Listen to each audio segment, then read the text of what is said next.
সুপ্রিয় শিক্ষার্থী, আসসালামু আলাইকুম ওয়া রাহমাতুল্লাহি ওয়া বারাকাতুহু।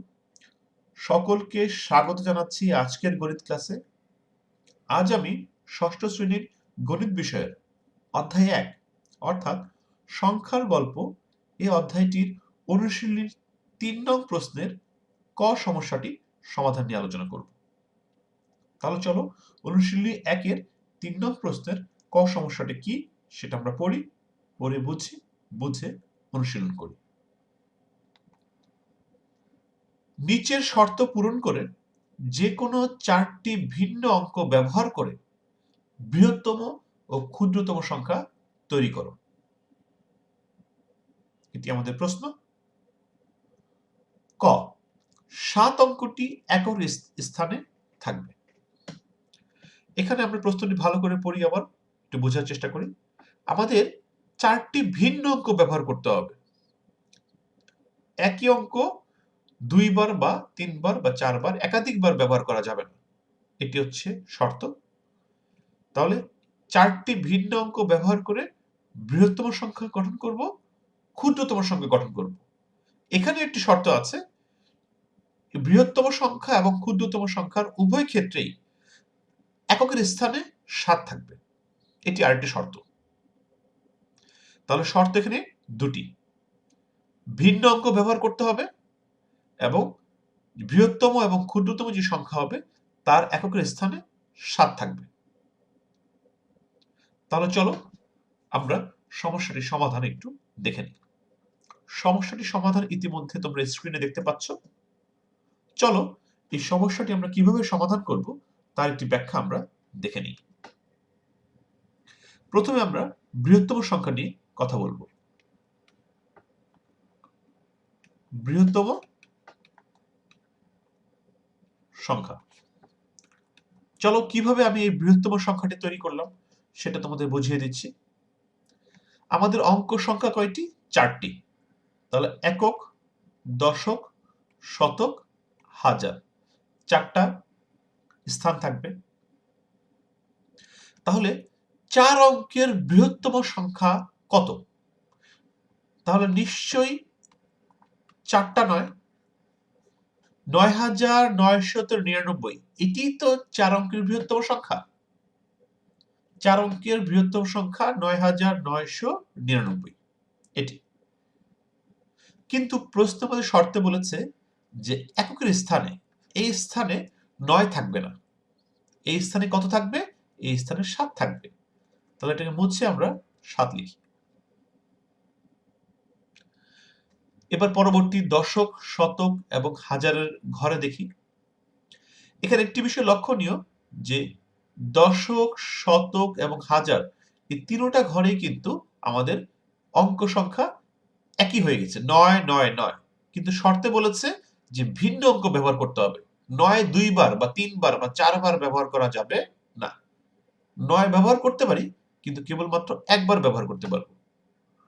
তাহলে এই ক্ষেত্রে যেটা করতে হবে, আমরা দশক এবং শতকের ঘরকে আমরা মুছে দিব, আমরা হাজারের ঘর রাখবো। কেন? কারণ সবচেয়ে বড় সংখ্যা বলেছে আমাকে, তাহলে বড় অঙ্ক হচ্ছে ৯, তাই ৯ কে আমরা হাজারের ঘরে রাখবো।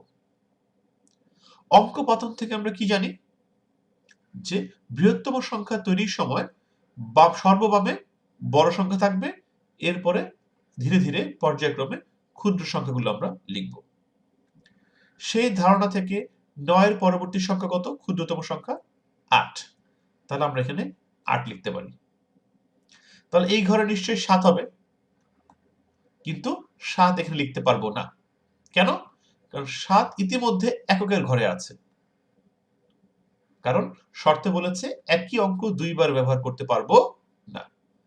৭ যেহেতু এককের ঘরে আছে, তাহলে ৭ এর পরবর্তী অঙ্ক কত? ছোট অঙ্ক ৬। তাহলে এই ঘরে নিশ্চিতভাবে ৬ বসবে। তাহলে এটি কিন্তু আমাদের শর্ত অনুযায়ী ৪ অঙ্কের বৃহত্তম সংখ্যা। প্রদত্ত শর্ত অনুযায়ী ৪ অঙ্কের বৃহত্তম সংখ্যাটি হবে ৯৮৬৭, যেটি ইতিমধ্যে এখানে করে দেওয়া আছে। এবার ক্ষুদ্রতম সংখ্যা।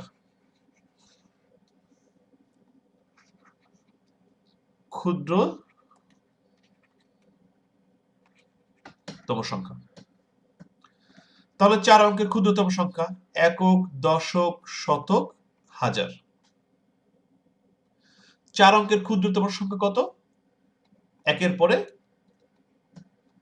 3টি শূন্য, অর্থাৎ 1000। 1000 হচ্ছে 4 অঙ্কের ক্ষুদ্রতম সংখ্যা। এবার শর্ত অনুযায়ী এককের ঘরে এই ঘরে 7 থাকবে। তাহলে এটা মুছে আমরা এখানে 7 লিখি। এবার দশক এবং শতকের ঘর যদি দেখি, একটু লক্ষ্য করি যেখানে 00 পরপর 2 বার আছে। তাহলে এখানে শর্তে বলেছে যে একই অঙ্ক 2 বার থাকা যাবে না। নিশ্চয়ই এখান থেকে একটা শূন্যকে বাদ দিতে হবে।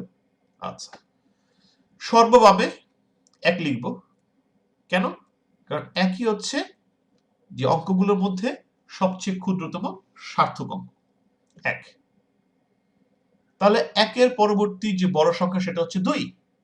এখানে 2 হওয়ার কথা, কিন্তু এখানে 2 বসবে না। কেন?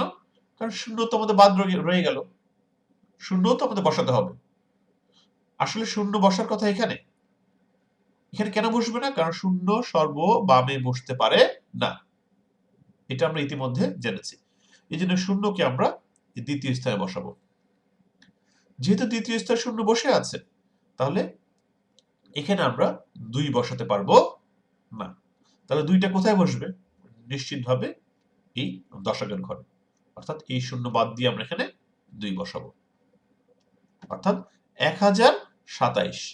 এটি কিন্তু 4 অঙ্কের ক্ষুদ্রতম সংখ্যা প্রদত্ত শর্ত অনুযায়ী, যেটি ইতিমধ্যে করে দেওয়া আছে।